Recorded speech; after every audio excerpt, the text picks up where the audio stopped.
কুমিল্লায় একটি ইউনানি ল্যাবরেটরিতে তৈরি হচ্ছে ওষুধ। আয়ুর্বেদিকের অনুমতি থাকলেও গোপনে তৈরি করা হচ্ছে অ্যালোপ্যাথিক ওষুধ। গোয়েন্দা পুলিশ কারখানাটিতে অভিযান চালিয়ে উদ্ধার করে বিপুল নকল ওষুধ। গ্রেফতার করা হয় 10 জনকে। এর আগে চুয়াডাঙ্গায় অভিযান চালিয়ে গোয়েন্দারা সন্ধান পেয়েছিল নকল ওষুধের কারখানা। 2021 সালের আগস্ট থেকে 2022 সালের জুন, এই 10 মাসে মোট 19টি অভিযান পরিচালনা করে গোয়েন্দা পুলিশ। গ্রেফতার করা হয় 44 জনকে। এ সংক্রান্ত মামলা হয়েছে 15টি। 40 ধরনের নামিদামি কোম্পানির কোটি টাকার নকল ওষুধ উদ্ধার করা হয়েছে তাদের কাছ থেকে। ঢাকার বাইরে বিভিন্ন ইউনানি ও আয়ুর্বেদিক কারখানায় তৈরি করা এসব ভেজাল ওষুধ প্রথমে আসে রাজধানীর মিডফোর্ডে। এখান থেকেই অসাধু চক্র কুরিয়ারের মাধ্যমে চালান পাঠিয়ে দেয় দেশের প্রত্যন্ত অঞ্চলের ফার্মেসি মালিকদের কাছে। অধিক মুনাফার আশায় জেনে শুনেই ফার্মেসি মালিকরা তা কিনে নিচ্ছে। হুবহু মোড়কে গ্যাস্ট্রিক, ক্যান্সার, ডায়াবেটিস, কিডনি রোগ সহ বিভিন্ন জটিল রোগের নকল ওষুধ বাজারে ছাড়ছে সংঘবদ্ধ চক্রটি। মোড়ক দেখে ভোক্তাদের আসল নকল পরখ করা অনেকটাই কষ্টসাধ্য।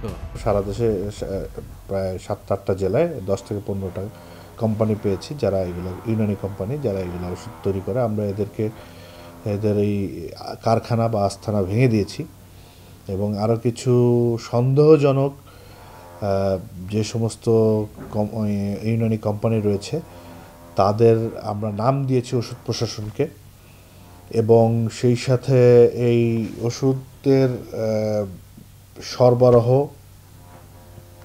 কেনাকাটা, পরিবহন সব কিছুর যেটা চেইন ছিল, হ্যাঁ, বানানো থেকে শুরু করে, এবং ম্যাক্সিমাম ওষুধ আপনি আমাদের অভিজ্ঞতা থেকে আমরা যেটা দেখেছি, ম্যাক্সিমাম ওষুধ পরিবহন হয় কুরিয়ার সার্ভিসের মাধ্যমে।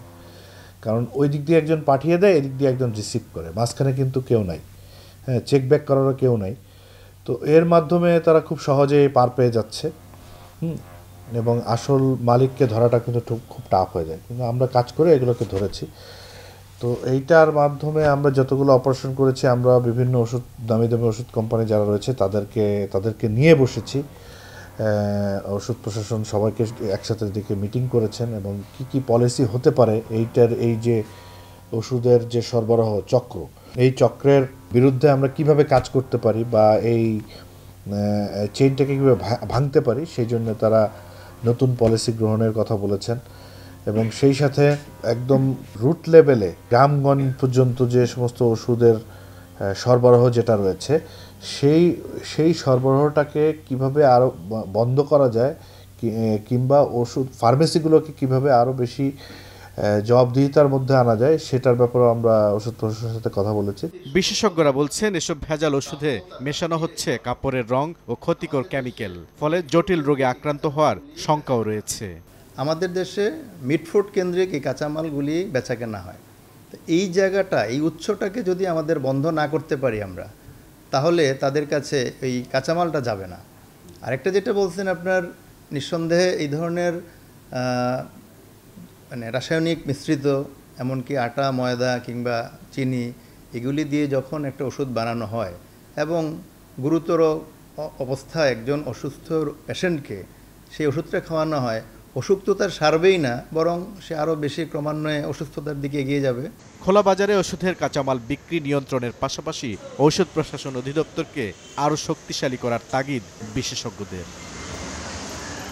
বুলবুল রেজা, সময় সংবাদ, ঢাকা।